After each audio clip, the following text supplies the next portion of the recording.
Remember, whatever you're living and however you're living it, it is a prayer that God is praying. Now, we're going to unpack that a little bit and talk a little bit about it because it's such an important concept, and it is at the core of what I believe this teaching we teach, the science of mind, new thought, is really all about. You know, we emerged and evolved as a healing teaching ministry and a healing teaching program. The early people in the 1800s, late 1700s, were doing amazing work in healing people and doing it through consciousness, not through any other kinds of means. And I mean, the list goes on and on. You know, there's Quimby, there's the one I can't think of that's in Virginia Beach, and there's Ernest Holmes, and there are folks in Australia and New Zealand and Chicago and all over the country doing this at the same time. And when people started asking, tell us what you're doing so you can teach us, so we could learn to do what you're doing. That's how the teaching evolved. It didn't start with a teaching and then now let's go do something with it. It started with a grassroots from within expression of the infinite showing up in relationship with people for people, and then that finding form and shape in words and in ideas and in language that somehow could be related. And a lot of it sounds very much like Christian language at times because that's how it started, and it was using those ideas because that was what was familiar, but it's trying to put a whole different meaning and spin into that. So I want to start off by doing a little bit of the early ideas around what prayer really means. And you know, when we say prayer, I'm always hesitant to use that word because I much prefer spiritual mind treatment, which sounds very clinical and a lot of folks don't like it. But the reason I like it is it describes exactly what we're doing.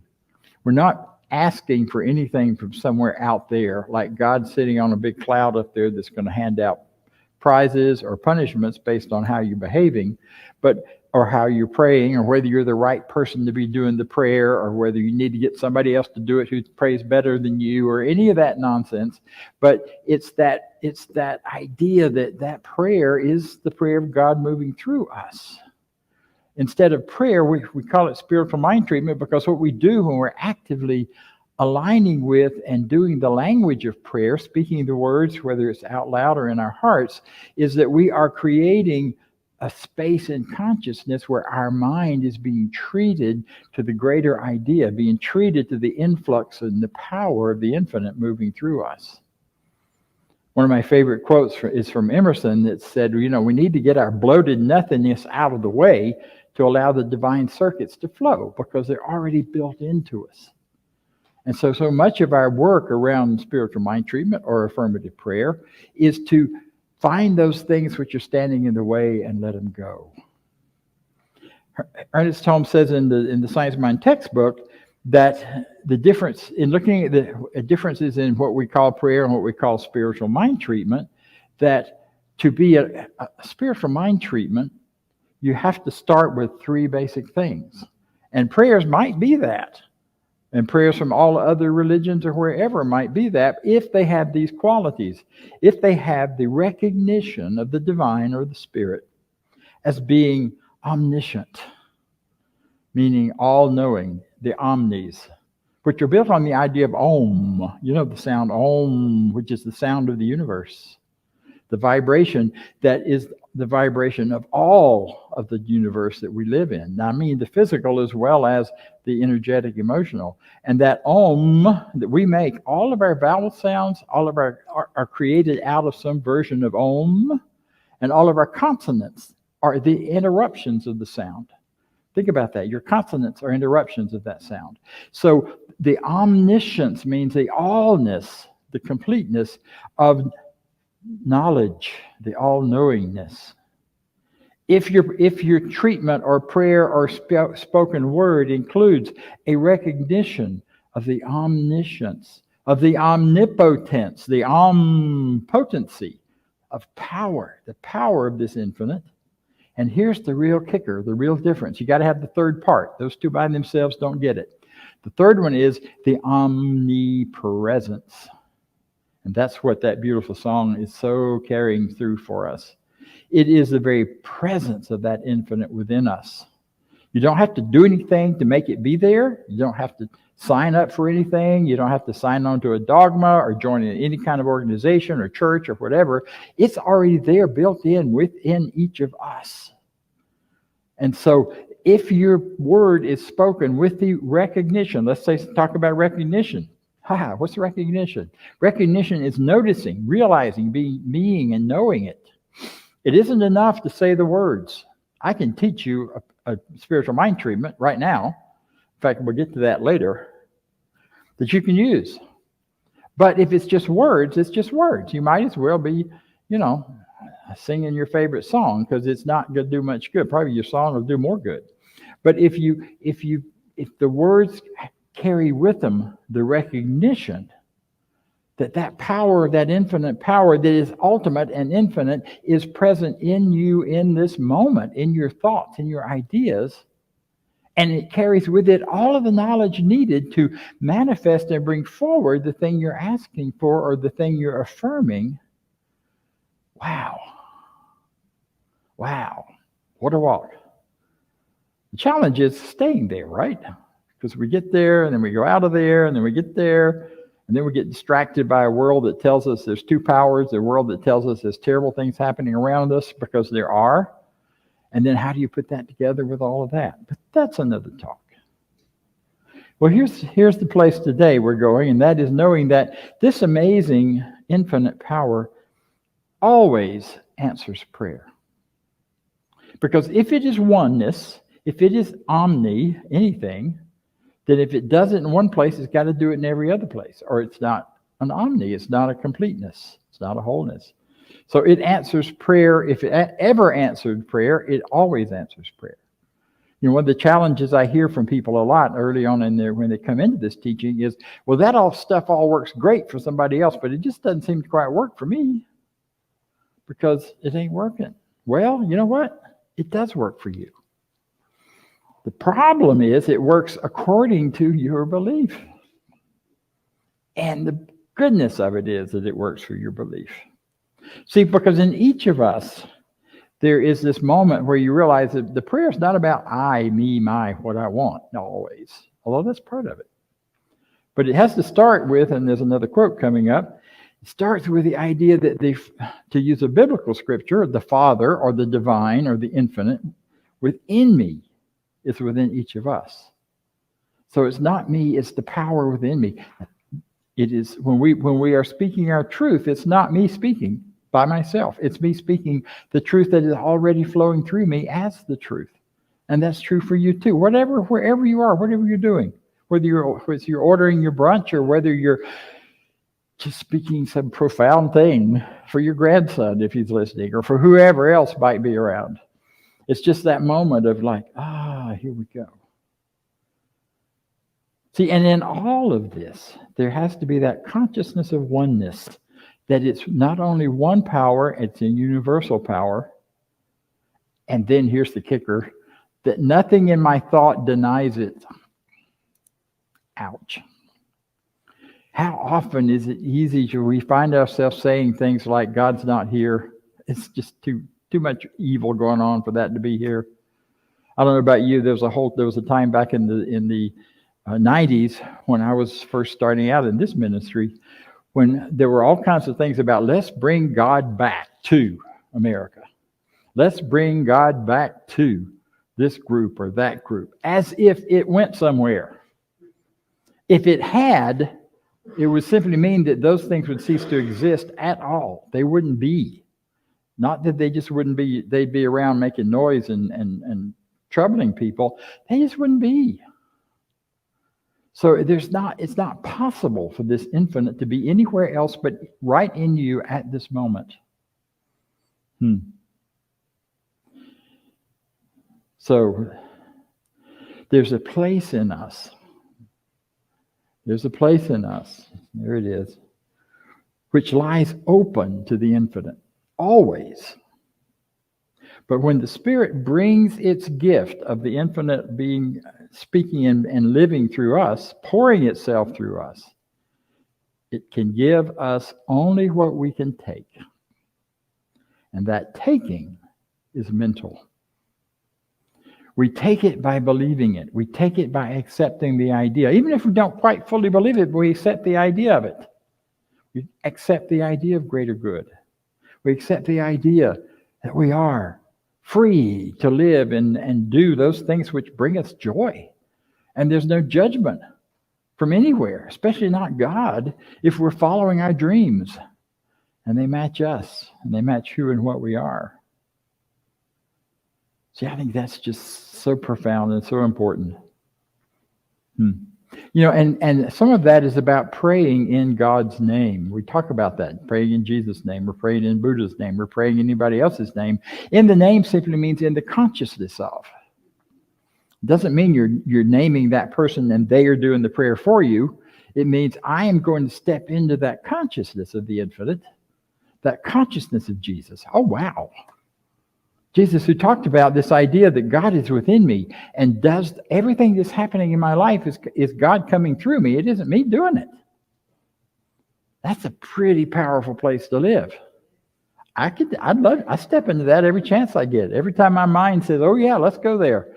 Let's go there instead of in the name of fear or in the name of doubt or in the name of this political movement or that political movement or in the name of this group or that group or my ethnicity or somebody else's or all that stuff.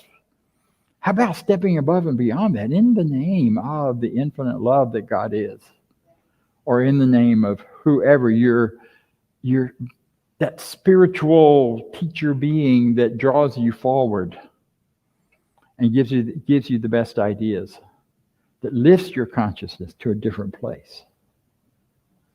Yeah. See, God's not far away. It's right here.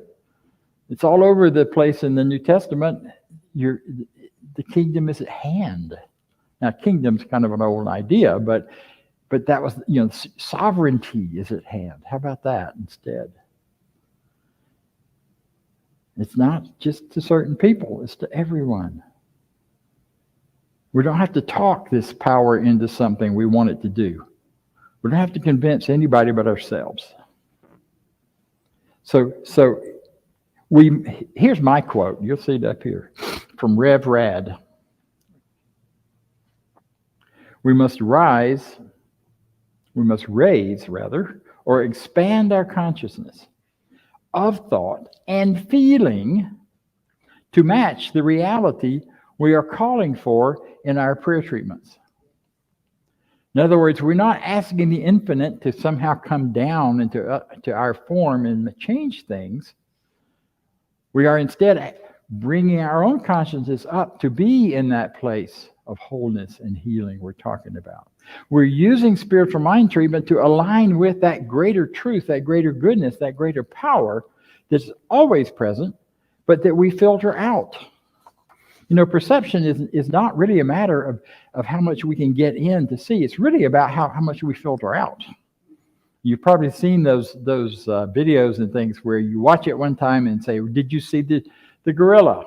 What gorilla? There were just a bunch of people playing basketball. Then they slow it down or speed it up or talk about the gorilla enough that when you kind of relax, you suddenly see this gorilla walking through the basketball game. You didn't there because you don't expect to see a gorilla walking around in the basketball game, so we filter those things out. The visual universe and the universe of light that we see and experience is about less than 10% of what's out there. I mean, think about that. Right now, what's around us in this space, the creative power and energy of it is only really available to see and to experience about less than 10%. The rest is all productive potential energy and light waiting to be recognized and brought into focus and brought into reality. And we do it by lifting our consciousness, by raising or expanding, whichever language you like. It's kind of hard to think about raising on a round planet that's flying through space in circles. But, raising in that reference to where we are, perhaps, or expanding out to embrace the greater possibilities of what we are. And the only argument you ever need to do, the only begging you ever need to do is for yourself, to yourself. Talking yourself back into these truths. I don't know about you, but it's easy sometimes for me to forget them. Somebody makes me mad. I forget who I am. We won't talk about drivers. But you know what I'm talking about. All of a sudden, Louis Hay was one of the people that first woke me up to a whole new idea about driving.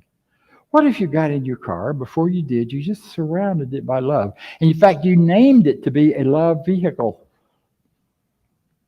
And you just imagined it as taking you through and allowing you to interact with all kinds of people in a loving way. Believe me, when you think to do that, when you lift your consciousness to that level of thought, before you get in your car, it'll be a different experience. You'll drive more defensively, you'll be more safe. You'll not be as concerned if somebody else gets in the lane before you or gets 2 minutes gain running down the straight or the expressway, or makes it through the traffic light and you don't. That's one of mine. I can't get through the traffic light because you people didn't move out of my way. Well, you see the problem in that, right? The you people. I've already separated myself from this infinite oneness because I made you people you, not me. My people. Our people. That's the power of it. So we have to raise our consciousness and our ideas of ourselves and the world we live in to that place of wholeness and oneness and goodness that we've been talking about so far this morning. There are steps to treatment that we teach. And we're not getting into whether it's 5 or 7 or 3 or 29. The steps don't matter. It's the thought and the way you're using them to raise your consciousness to that place of oneness, to that place of possibility, to that place of truth, to that place of reality. So we always start a treatment with recognizing what is. God is. That's, like I said, we're going to teach you a short treatment where you can do it right now. You go with your thoughts about what is this infinite power. And if you catch yourself recognizing or thinking that, God's out there somewhere, or God is the universe, that's one of the new ways. There are a lot of these thoughts and ideas now that are all over the place out there in our world of business and our world of advertising and world of everything else, where we see it coming back to us. But I hear the universe used a lot like it's out there, like it's not where I'm living right now. Not where there's not possibly this entire universe within me that is a reflection of that universe out there. So when I say I'm releasing this into the universe, well, it ain't out there. It's in here. I'm releasing this into me. So whatever those ideas, spend some time with that. That's the most important step of the whole treatment process, is what do you think and believe about God? Is it present right now? Is it omniscient, all-knowing? Is it all-powerful? Is it all-present? There's so much science now about how the universe we live in and how it works between the brain scientists and the physicists that are showing us that in every tiniest little space of space within us and around us, there is such a creative power happening. Did you know you're a light generator? That's not just a metaphorical idea. You are a light generator. When the light from the sun comes down, it comes in as rays. It does not come in as particles. It is not light that you can see. It only becomes light that you can see when it hits another thing. But when it hits that thing, it doesn't just bounce off of it. That thing is activated to create its own light, and that's what you see is the ray that comes off of another thing or being that they created. The moon isn't just a reflection of the sun. The moon creates its own light as a result of the sun hitting it. You create your own light physically, physiologically, as a result of the sun hitting you. That divine power is right here with us all the time.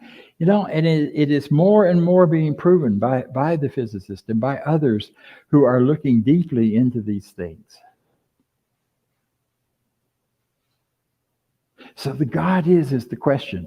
What do you think it is? What do you think? I call it an it because I can't call it a he or a she. It is a he, it is a she, it is a they, it is an everything.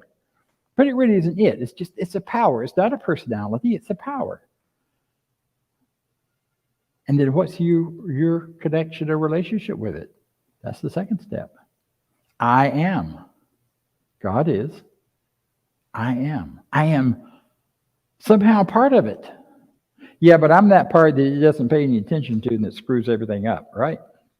No, you're just God's opportunity to try out, do things, and make messes. My teacher, some of you know, Kennedy Schultz used to say, we spend the first half of our life making messes so we can spend this last half of our life fixing them all. And I think he was right. I've certainly experienced that. I made a lot of messes. Not that I don't still do that, but I'm getting better at making those messes into something pretty wonderful instead. But what I am the divine within the divine. I am the prayer that God is praying. I am the universal continuation of this power for good that is called God. That's a powerful idea. And it doesn't separate me in any way from anything or anyone else. I'm a part of this cosmology and environment and habitat that is Earth and that I am on and part of. Yesterday was Earth Day, and I was really tuned into that. And here's the next part is I know. So what do you want to know? That's the part where you declare. Not, I really want God to do this for me because I can't know. It's the, I know, therefore, that my body is healthy and constantly being restored to greater and greater health and greater truth. I know this to be true, and I'm standing in that truth. Now, I don't know about you, but when I get to that point in a prayer process or a treatment process, that's where the other part comes in. So, yeah, right, Bob. If your body's so great, how come you've got all that sticking out in front of you? If your body's so great, why this, why that, why the other? All those negative ideas start popping up. So then I declare, those may be negative ideas of separation and division and away from Godness, but those ideas have no power in my life whatsoever. I acknowledge them, there they are, and I send them back to the nothing they're trying to come from. Because the truth is, I cannot and will not create based on those negative ideas. Instead, I return to the truth of who I am and the perfection that I have, whether it's prosperity, whether it's relationships, whether it's physical health, or whether it's bringing forth the gifts that I want to give and the work I want to do and making that come forward with ease and grace and greatness. Now, when you get that and your mind and your heart goes, yeah, what's the natural response? Gratitude. How could I not be grateful to live in a system, to be part of a system, to be an intimate, creative part of a system that works this way? Holy moly. That breathes me and beats my heart and carries my ideas out into the world into new and creative ways. Wow, that kind of gratitude is just huge and all over the place for me.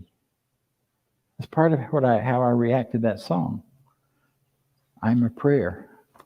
That just blows away all those negative ideas about who I am. Yeah, but no, you're just this little boy that crawled out of the swamp back in Florida 190 years ago and blah, blah, blah, blah. I'm the prayer that God is praying. So grateful for that. And then you release the whole thing. And so it is. I don't need to dwell on this. I don't need to think a lot about it. I don't need to spend a lot of time on it. Now that I've created that reality in myself, it is now set free within me to change my experience, to change my activities, to change my life direction. And then I just have to pay attention to what to do next. Yeah. Because you see, that's really what we're teaching. And that's what all these laws and other things that we teach, we've been doing this whole month about various practices. But that's our core practice. That's the one that just brings it all home for me. So listen to this, listen to it again, read that section of the Science of Mind textbook, somewhere around page 150, that is called prayer. It's short. It doesn't take you long to read it. Read it. Think about it. Decide how those words fit and matter. Spend time with this idea. Play, if nothing else, with that first step of God is. What in the world does that mean? Infinite intelligence. I hated the God word when I first came in here because I thought it was a bad guy pointing his finger at me, but it wasn't. It's an infinite intelligence. It is in the very fiber and being of everything. Find that meaning for you. Use whatever language works for you. And then take it from there. Because you know what? You're wonderful. So am I. So it is. Thank you. Thank you.